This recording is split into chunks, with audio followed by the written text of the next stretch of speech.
बोल दो।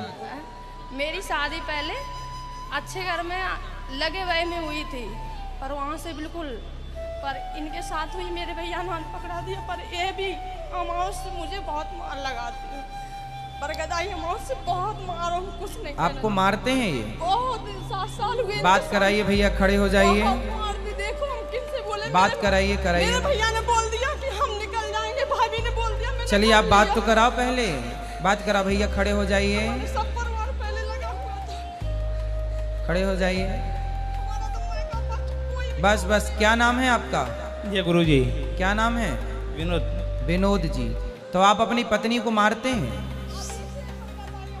सर कुछ मजबूरी। हाँ कुछ मजबूरी। अब आप मत बोलो कुछ, मैया ये बोलेंगे। आप बैठ जाओ। चलो, क्यों मारते हैं अपनी पत्नी को? बच्चा मिठाई की दुकान पे खड़ा हो तो अपने बच्चे को ही मार सकते हैं, मिठाई तो बिना पैसे के नहीं ले सकते। ठीक है, तो मिठाई के चक्कर में मार दिए। सर कुछ मजबूर, मैं उनके भाई का नंबर देता हूँ, उनसे आप बात कर लीजिए। एक इंसान के पीछे 10 इंसान तो खराब नहीं होते। ठीक है, आपकी हर बात से हम सहमत हैं। होगी, अब नहीं, अगली बार ऐसा नहीं होगा। सुनिए, अभी रुक जाओ मैया, अब रुको, अभी हमें बोलने दो। सुनो, देखो पत्नी जो होती है ना, लक्ष्मी होती है। पत्नी को मारना मतलब लक्ष्मी को मारना। सर मैं समझता हूँ, बहुत हमारे महाभारत में कथा है कि भीष्म पितामह के सामने शिखंडी आके खड़ा हो गया, तो भीष्म पितामह ने अपने धनुष बाण रख दिए, इसलिए कि मैं कभी किसी स्त्री पर हाथ नहीं उठाऊंगा। पितामह जैसे लोग, हमारा भारत साक्षी रहा इस बात का, हमारा सनातन धर्म साक्षी रहा कि हम भारत के लोगों ने कभी स्त्रियों पर हाथ नहीं उठाया। गुरुजी मैं आपके पास गोधरा आने वाला था। मैं अहमदाबाद गुजरात गांधीनगर रहता हूँ। उस टाइम मेरी 4-5 दिन पहले की बात है, आपकी कथा पूरी हो रही थी। तो यहाँ भी मैं ही उनको लेके आया, वो उन्होंने नहीं बोला कि मैं आता हूँ, मैं बोला चलो मैं मथुरा लेके चलता हूँ। अब मत मारिएगा, पर मेरी प्रार्थना है गुरुजी। हाँ, आप चुप रहो मेरी माँ, आप थोड़ा चुप रहो। उनके भाई को मैं लेके आऊँगा, वो बोले 4-5 दिन के, तो उनसे आप बात करना। तो उनसे क्या बात करेंगे हम? अब उनको भरोसा नहीं है तो क्या करें?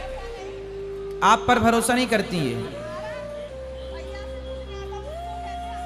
अभी मैं आपसे बात कर लूंगा, पहले इनसे तो कर लेने दो।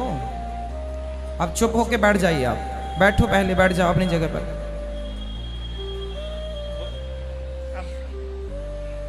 अब इनको मारना मत, ठीक है? स्त्री पर हाथ नहीं उठाते गुरुजी, कभी नहीं उठाना चाहिए। तो कितनी बार मारा आपने? गुरुजी हमारी मजबूरी अब मैं बता नहीं सकता हूँ। चलो, 10 इंसान में वो गलत नहीं होते, तो अपने इंसान को दावा जाता है, दूसरे के ऊपर वो उंगली नहीं उठा सकते। ठीक है, तो आप रोज मारते हैं? कभी कभी नहीं, पहली बार मारा है आपने? 10 साल से कह रहे हैं, 10 साल से मार रहे हैं आपने। चलो एक बार, चलो उनकी गलती है, 2 बार गलती मान लो, पर 10 साल से पिट रही हैं बेचारी, तो गलत है। अब नहीं मारेंगे कह रहे हैं, कान पकड़ के कह रहे हैं कि हम नहीं मारेंगे आज के बाद। उनको भरोसा दे दीजिए। अब आप भरोसा तो देखो उनको तब होना जब 10 साल से वो बेचारी जो पिट रही है वो क्या भरोसा करे। इसलिए अब आप तो हमें ये विश्वास दिलाओ कि आप नहीं मारेंगे। नहीं मारेंगे गुरुजी, है ना? और कुछ मत बोला करो। पर उनको बोलना कि वो अपने घर पे जाएं 2 दिन के लिए माता पिता के पास। तो आप उनको मायके भेजना चाहते हैं? लेके जाएंगे और लेके आएंगे। तो आप मायके लेके जाएंगे फिर लेके आ जाएंगे? हाँ। तो मायके क्यों भेजना है? लेके जाएंगे, उनके पापा की तबीयत खराब है। अच्छा। मेरी आज भी बात हुई है, तो बोल रही हम नहीं आएंगे, डर के मारी छोड़ आओगे। ऐसा थोड़ी होता है छोड़ के आएंगे। नहीं, क्यों छोड़ाएंगे? छोड़ा है तो आ जाना, क्या दिक्कत है? पूछो तो सही। अरे हम क्या पूछे, वो बता ही नहीं रहे हैं कुछ। आपने इतना मारा, बेचारी डिप्रेशन में है। सर गुरुजी बस चलो अब ना मारना, बस मेरी प्रार्थना। सारे तीर्थ धाम आपके चरणों में, हे गुरुदेव प्रणाम आपके चरणों में। जन्म के दाता मात पिता है, आप कर्म के दाता है, आप मिलाते हैं ईश्वर से, आप ही भाग्य विधाता है। दुखिया मन को, रोगी मन को मिलता है आराम आपके चरणों में। हे गुरुदेव प्रणाम चरणों में। खुश रहिए। गुरुदेव मेरा एक प्रश्न है, हाँ मेरा जी। एक प्रश्न है। बोलिए। मैं भारत विकास परिषद से जुड़ी हुई हूँ 10 साल से लगभग। तो उसमें ना सभी दानों को महादान बताया गया है। हाँ, तो उसमें एक देह दान भी है। मैं उसके विषय में जानना जल्दी चाहती आप। हूँ। बोलिए क्या जानना है उसके वो विषय। मतलब बहुत लोग उसमें कर रहे हैं, तो वो कितना उचित है उसके विषय जल्दी में कर लो, बताइए बैठ जाओ। आप। अभी बैठो बेटा, कथा के बाद मिल लेना। और कौन है? हाँ, ले आओ, जल्दी ले आओ। अभी बैठो, अभी लेके बैठो, अभी बात कर लें, फिर आपसे मिलते हैं। यहाँ बिठा लो जब तक।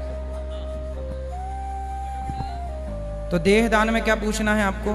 हमारी संस्था में ना काफी लोग कर रहे हैं, तो हम आपसे जानना चाहते हैं कि वो कितना उचित है। देह दान कोई भी करे, पर ये याद रखो कि जब आपकी मृत्यु हो जी तो आप अपनी आंखें, किडनी इत्यादि दान कर सकते हैं, पर शरीर के कुछ हिस्से का जी। अंतिम संस्कार जरूर होना चाहिए, क्योंकि अंतिम संस्कार जिस दिन होता है उसी दिन से 13 दिन की गिनती चालू होती है, फिर 13 होती है, उस हिसाब से आगे का प्रोसेस होता है। जी गुरुदेव। तो वो शरीर के कुछ अंगों का, कुछ हिस्सों का यदि आप दान कर रहे हैं तो कुछ हिस्से तो अंतिम संस्कार के लिए बचा के जो विधान है जी वो जरूरी है। जी गुरुदेव, धन्यवाद। उसी से फिर सूतक लगता है, जब अग्नि संस्कार होता उसी से सूतक, उसी से फिर 13 दिन बाद 13, फिर उसी के अगले साल से फिर वो बरसी, फिर उसी के बाद से सारी जिंदगी के लिए वो श्राद्ध बनता है कि इस तिथि को फलाने गए तो उस दिन का उनका श्राद्ध निकाला जाता है। तो अग्नि दान से ही श्राद्ध की तिथि निश्चित होती है। जी गुरुदेव, धन्यवाद। जी, किसी का अग्नि दान नहीं हुआ, अग्नि संस्कार नहीं हुआ, या उनका देह जमीन में ये संस्कार नहीं हुआ, तो फिर किस तिथि को सुनिश्चित करेंगे आप? कुछ लोग मृत्यु की तिथि को मान लेते हैं कि जिस दिन मृत्यु हुई, पर अपने यहाँ जिस दिन आदमी मरता है उस दिन पूर्ण मृत्यु नहीं मानी जाती। जिस दिन अग्नि संस्कार होता है उस दिन से आगे की तिथियां और आगे की चीजें की जाती हैं। जी गुरुजी राधे राधे। जी राधे राधे। गुरुजी आपके चरणों पे दासी का कोटि कोटि प्रणाम। खुश रहिए। गुरुजी मेरा क्वेश्चन है कि हम एकादशी को कहते हैं कि जो शहद है वो नहीं खाना चाहिए, लेकिन हम जो पंचामृत से लड्डू गोपाल जी को स्नान कराते हैं वो तो चरणामृत लेना पड़ता है क्योंकि एकादशी का व्रत करते हैं। ना एकादशी के दिन शहद नहीं खाना चाहिए, ऐसा किसने कहा आपको? यूट्यूब पे सुना। यूट्यूब पे तो बहुत सारी चीजें सुनने में है। तो खा लेना चाहिए, कोई बिल्कुल शहद शुद्ध है, खा सकते हैं। अच्छा, एक क्वेश्चन और गुरुजी एक बात बताइए, हमारे जो नारायण भगवान है और लक्ष्मी माता है वो दोनों एक ही हैं? लक्ष्मी जी और नारायण तत्व के रूप से तो एक हैं, पर व्यवहार की दृष्टि से दो हैं। ठीक है। तत्व की दृष्टि से तो एक है। सोना जैसे अंगूठी और कान के झुमके, यदि दोनों सोने के हैं तो दोनों तो तत्व की दृष्टि से गोल्ड है, पर व्यवहार की दृष्टि से अंगूठी अंगूठी रहेगी और बाले झुमके झुमके रहेंगे। तो व्यवहार में दो हो गए, पर तत्व में एक है, दोनों में गोल्ड है। क्योंकि गुरुजी जब हम बेटी को दान करते हैं, मतलब उनका कन्यादान करते हैं, तो मंडप के नीचे जो है उनको लक्ष्मी नारायण का रूप माना जाता है। हाँ, तो गुरुजी आप ही बताते हैं कि दोनों के जो पति पत्नी के जो कर्म है वो अलग अलग है। तो सर जब हम उन मंडप के नीचे कन्यादान होता है तो सर उनको मतलब लक्ष्मी नारायण का रूप माना जाता है, तो फिर वो पति पत्नी के कर्म अलग अलग कैसे हुए?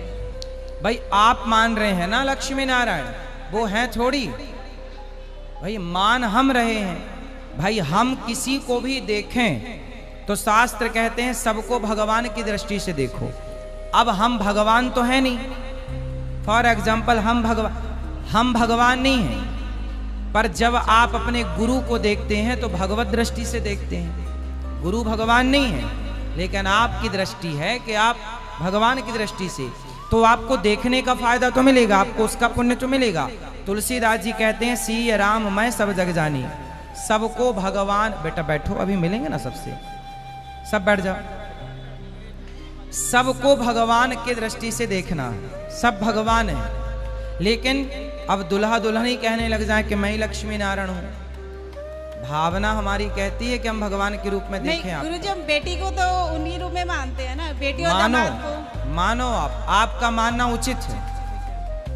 आप गुरु को भगवान माने ये उचित है, पर गुरु अपने आप को भगवान मानने लग जाए ये अनुचित है। तो दोनों के कर्म अलग अलग ही होंगे। दोनों का सब हिसाब अलग ही अलग है, कोई मिक्स नहीं है कहीं भी। ठीक है, राधे राधे गुरुजी। पत्नी का किया पत्नी को, पति का किया पति एक को। एक क्वेश्चन बेटा। जय श्रीमन नारायण गुरु जी जी ये मेरा बेटा है। मैं अपने मम्मी पापा के साथ यहाँ पे आया हूँ दिल्ली से। तो मेरा ये सवाल है कि कर्म असल में होते क्या है, और आखिर हमारा लाइफ डेथ का जो लूप है उसमें असल में फर्क क्या पड़ता है? क्या कर्म का? हाँ जी। कर्म क्या होता है ये सवाल है आपका। कर्म क्या होता है और आखिर उसका हमारे जो पुनरपि मननम उसमें फर्क क्या पड़ता है असल में?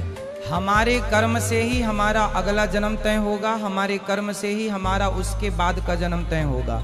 हम अच्छा कर्म करेंगे तो हम स्वर्ग के राजा भी बन सकते हैं, हम गलत कर्म करेंगे तो हम नरक के भागीदार भी बन सकते हैं। हम अच्छा कर्म करेंगे तो मोक्ष भी प्राप्त हो सकता है, बुरे कर्म करेंगे तो दुर्गति भी हो सकती है। दुर्योधन ने बुरे कर्म किए तो आज तक कोई दुर्योधन नाम का बेटा नहीं है, किसी बाप का नाम रखते ही नहीं है। पांडवों ने अच्छे कर्म किए तो अर्जुन बहुत मिल जाएंगे आपको। राम ने अच्छे कर्म किए तो भगवान है वो।